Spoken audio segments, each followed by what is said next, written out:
नमस्ते।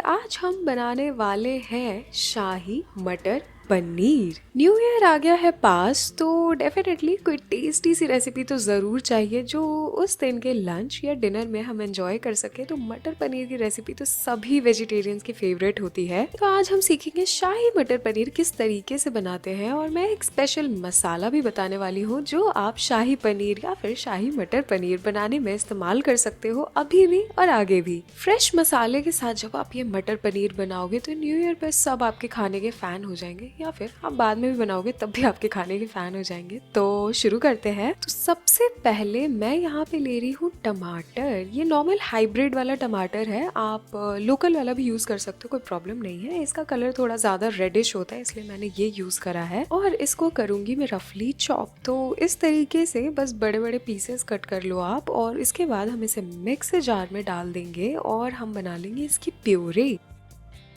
बिल्कुल fine puree बनानी है आपको। अगर आप चाहो तो टमाटर को कट भी कर सकते हो, लेकिन बारीक कट करना होगा। इससे अच्छा आप प्यूरी ही बना लो, क्योंकि आपका काफ़ी टाइम बच जाएगा। तो यहाँ पे आप देख सकते हो मैंने प्यूरी रेडी कर ली है। तो इसे कर देते हैं साइड और बढ़ते हैं आगे की तैयारी की ओर। तो यहाँ पे मैं प्याज को स्लाइसेस में कट कर रही हूँ। इस रेसिपी के लिए तो स्लाइसेस में ही कट करेंगे। इसका टेक्सचर आता है ग्रेवी में, जिससे वो थोड़ी थिक भी बनती है और बहुत ही ज़्यादा टेस्टी लगती है। तो फटाफट इसके लंबे लंबे स्लाइसेस जब हम कट कर लेंगे, तो उसके बाद मैं जा रही हूँ हरी मिर्च काटने। जा नहीं रही, यही काट रही हूँ मैं। तो हरी मिर्च को बिल्कुल फाइन फाइन कट कर लिया है मैंने। अगर आप चाहो तो इसे बीच से कट लगा के लंबा लंबा भी डाल सकते हो, कोई प्रॉब्लम नहीं है। बेसिकली हमें इसका टेस्ट ही चाहिए ग्रेवी में। और यहाँ पे फ्रेश पेस्ट है अदरक और लहसुन का, और ये सारी तैयारी तो हो गई है। तो हम पनीर को भी कट कर लेते हैं। पनीर को आप नॉर्मल बड़े बड़े स्क्वायर पीसेस में कट कर लोगे, जैसे हम यूजुअली कट करते हैं। ज़्यादा छोटे भी आपको इन पीसेस को नहीं करना है, क्योंकि मटर पनीर में पनीर के चंक्स थोड़े थोड़े बड़े ही अच्छे लगते हैं। सारी तैयारी चॉपिंग की तो हो चुकी है, तो हम बनाते हैं इसका मसाला। मसाला बनाने के लिए आपको ये सारी चीज़ें चाहिए होंगी। यहाँ पे मैंने लिया है दालचीनी, और इसे मैंने टुकड़ों में तोड़ लिया है। ये एक पूरी स्टिक थी। फिर उसके बाद यहाँ पे आप छोटा सा एक देख सकते हो बड़ी इलायची का पीस है। और उसके बाद हम इसमें सारी चीज़ों को ऐड कर देंगे पैन में। लेकिन जब आप पैन में इन सारी चीज़ों को ऐड कर रहे हो, तो आपको तेज पत्ते को बाहर निकाल लेना है। उसे आप स्टार्टिंग में ऐड नहीं करोगे। पहले सिर्फ हम इन खड़े मसालों को थोड़ा सा भून लेंगे, मतलब हल्का सा ये गर्म हो जाना चाहिए। आपको बहुत देर तक इन्हें भूनने की ज़रूरत नहीं है। और जब 2-3 बार आप इसे अच्छे से चला लोगे, तब आप इसमें डालोगे तेज पत्ते को। पैन बिल्कुल धीमी आंच पे है, इस बात का आप ध्यान रखोगे। जब भी आप मसाले भूनते हो तो आंच बिल्कुल धीमी होनी बहुत ज़रूरी है। तेज पत्ते को डालने के बाद भी 1-2 बार मैंने इसे चला लिया था। और यहाँ पे मैंने कसूरी मेथी को ऐड कर दिया है बिल्कुल लास्ट में। ये सीक्वेंस फॉलो करना आपके लिए बहुत ज़्यादा ज़रूरी है, नहीं तो तेज पत्ता और कसूरी मेथी जल सकते हैं और फिर बहुत ही खराब टेस्ट आएगा इस मसाले में। इसलिए इस चीज़ का आप ध्यान रखोगे। जब ये अच्छे से गर्म हो जाए सारी चीज़ें, तब हम इसे निकाल लेंगे एक प्लेट पे और थोड़ा सा इसे ठंडा कर लेंगे, क्योंकि गर्मा गर्म आप नहीं पीस सकते मसाले को। जब ये ठंडा हो जाएगा, प्लेट पे निकालने पे तो ये तुरंत ही ठंडा हो जाता है। तो ये जब ठंडा हो जाए तो हम इसे मिक्सर ग्राइंडर जार में डाल देंगे, और बिल्कुल फाइन पाउडर बनाना है हमें इसका। आपको बिल्कुल इसका फाइन पाउडर बनाना है, आप इस बात का ध्यान रखोगे। ये तुरंत फाइन पाउडर तो नहीं बनता, क्योंकि इसमें दालचीनी है और बड़ी इलायची है।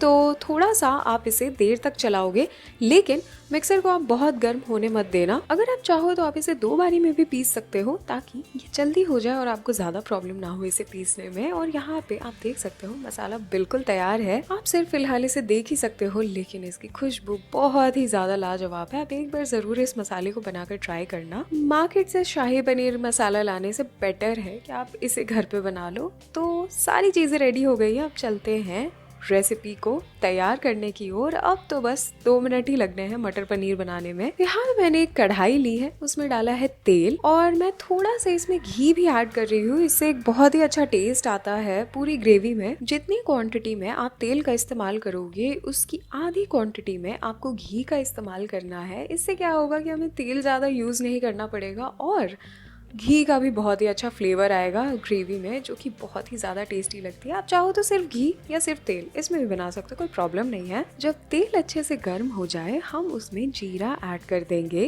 जीरा को आप अच्छे से चटकने दोगे और यहाँ पे आँच मैंने अभी के लिए तो बिल्कुल धीमी रखी है, क्योंकि अभी हम बारीक चीज़ें डाल रहे हैं तो हम नहीं चाहते ये चीज़ें जल जाएं। जीरा अच्छे से चटक चुका है तो मैं इसमें लहसुन और अदरक का जो पेस्ट हमने बनाया था वो ऐड कर ले रही हूँ, और उसके बाद मैं तुरंत इसमें हरी मिर्च भी ऐड कर दूंगी जो हमने फाइन चॉप करे थे स्टार्टिंग में, और इसे हम थोड़ा सा चला लेंगे। सारी चीज़ें बारीक कटी हुई है तो ये तुरंत भुन जाता है, तो हम इसमें प्याज ऐड कर देंगे। अगर आपको लहसुन प्याज नहीं खाना है तो आप प्याज और लहसुन दोनों चीज़ों को छोड़ दो और बाकी चीज़ें मैं जिस तरीके से बता रही हूँ आप डालते जाना, तो ये रेसिपी रेडी हो जाएगी। और वो रेसिपी भी बहुत ही ज़्यादा टेस्टी लगती है बिना लहसुन प्याज के भी। अब यहाँ पे प्याज ऐड करने के बाद हम इसे अच्छे तरीके से भून लेंगे। प्याज ऐड करने के बाद मैंने आंच को मध्यम कर दिया है, तेज नहीं करा है, मध्यम आंच पे हम इसे भूनेंगे। अच्छे से प्याज भुन जाए उसके लिए मैं थोड़ा सा इसमें नमक डाल रही हूँ, ताकि ये प्रोसेस भी थोड़ा जल्दी हो जाए और इसमें टेस्ट भी आ जाए। मैंने इतना नमक डाल दिया है कि अब पूरी रेसिपी में चल जाएगी।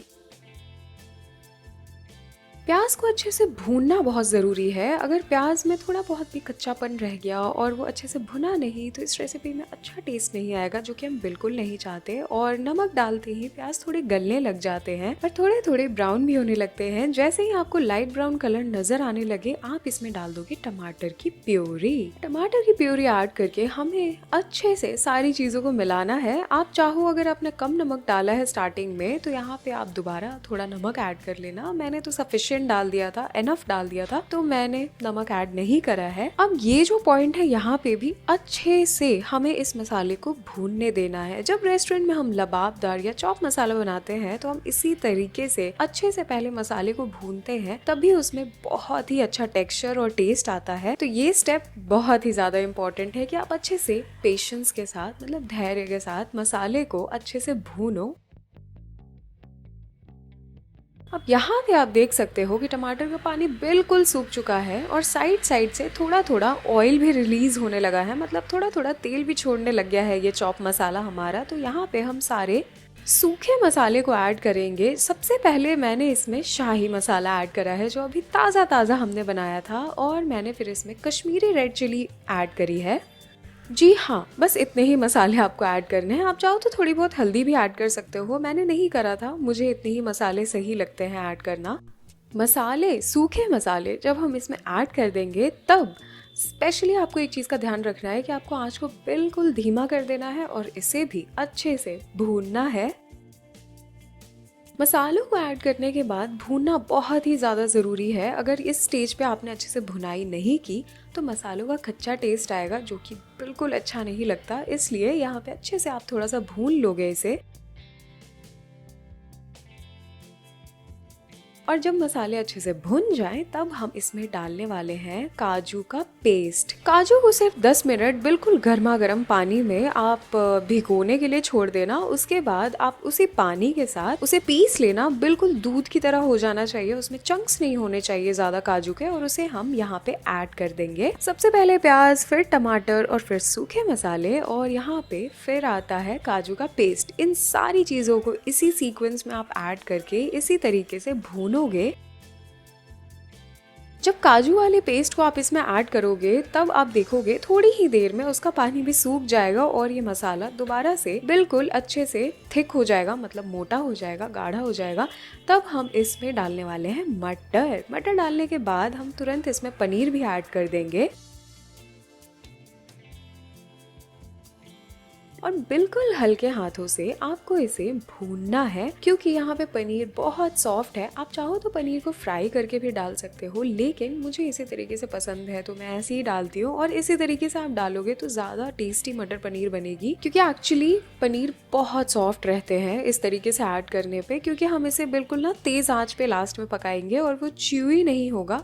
ये बेस्ट पार्ट है, तो आप अपने हिसाब से देख लेना। और यहाँ पे बिल्कुल हल्के हाथों से आपको मिलाना है, क्योंकि पनीर बहुत सॉफ्ट है और वो टूट सकता है। सारी चीजें जब अच्छे से मिल जाए, और हाँ आंच बिल्कुल अभी भी धीमी है। जैसे हमने सूखे मसाले ऐड करे थे उसके बाद से आंच बिल्कुल धीमी है, इस बात का आप बहुत ध्यान रखोगे। उसके बाद हम यहाँ पे सारी चीजों को मिक्स करने के बाद इसमें डाल देंगे बिल्कुल गर्मा गर्म पानी। जी हाँ, बॉइलिंग वाटर। यहाँ पे आप नॉर्मल पानी भी ऐड कर सकते हो, कोई प्रॉब्लम नहीं है, लेकिन गर्म पानी डालने से फ्लेवर और भी इनहैंस्ड आता है और हमेशा रेस्टोरेंट्स में हम गर्म पानी ही ऐड करते हैं करीज बनाने के टाइम, ताकि और भी इनहांस फ्लेवर आए मसालों का और जो हमने भूना है टमाटर प्याज सारी चीजों का। यहाँ पे सही मात्रा में पानी ऐड करने के बाद हम इसे लगभग 8 से 9 मिनट के लिए पकाएंगे मध्यम आंच पे, ताकि मटर बिल्कुल सॉफ्ट हो जाए, पनीर अच्छे से पक जाए और ग्रेवी बिल्कुल अच्छे से सेट हो जाए। ये बहुत ही ज़्यादा इम्पोर्टेंट है, क्योंकि मटर अगर थोड़े बहुत भी अंदर से कच्चे होते हैं तो पूरी ग्रेवी और पूरी सब्जी बेकार लगने लगती है। इसलिए आप इस चीज़ का बहुत ध्यान रखोगे और आपको इसे ज़्यादा भी नहीं पकाना, नहीं तो पनीर टाइट हो सकते हैं, मतलब ज़्यादा च्यूई भी लग सकते हैं। इसलिए आप इस बात का ध्यान रखोगे। और यहाँ पे 8 मिनट बाद आप देख सकते हो कि ग्रेवी काफ़ी थिक हो गई है और ये बिल्कुल अच्छे से पक चुका है। तो यहाँ पे मैं आपको पास से इसका टेक्सचर दिखा दूं, लेकिन थोड़ा धनिया ऐड करने के बाद बिल्कुल फ्रेश कटा हुआ धनिया हम इस ग्रेवी में ऐड करेंगे और सारी चीजों को अच्छे से मिलाएंगे। और आप देख सकते हो ये मटर पनीर की जो ग्रेवी है वो कितनी लबाबदार लग रही है, बहुत ही रिच लग रही है, बहुत ही क्रीमी लग रही है। तो अब इसे सर्व करने की ओर चलते हैं। और खुशबू का तो क्या ही मैं बोलूं, वीडियो से तो मैं आपको नहीं बता सकती। खुशबू के लिए तो आपको ये रेसिपी ट्राई करनी पड़ेगी। तो जाओ बनाओ और मुझे बताओ ये रेसिपी आपको कैसी लगी। नए साल की शुरुआत आप करो इस टेस्टी सी रेसिपी का लुत्फ उठाते हुए। और happy new year from my side. अभी के लिए तो एडवांस में, और फ्यूचर में तो विश करना ही करना है अपनी कम्युनिटी को। बहुत बहुत धन्यवाद मेरी वीडियो देखने के लिए। अगर आपको ये वीडियो और ये रेसिपी पसंद आई हो तो लाइक का बटन दबाना मत भूलना। और कोई भी सवाल है, कोई सजेशन है तो कमेंट सेक्शन में लिखना मत भूलना। ऐसी वीडियो के साथ, ऐसी रेसिपीज के साथ तो मैं हर हफ्ते, हर महीने, हर साल आती ही रहूंगी। तो मेरे चैनल को भी सब्सक्राइब कर लेना। तब तक के लिए बाय बाय।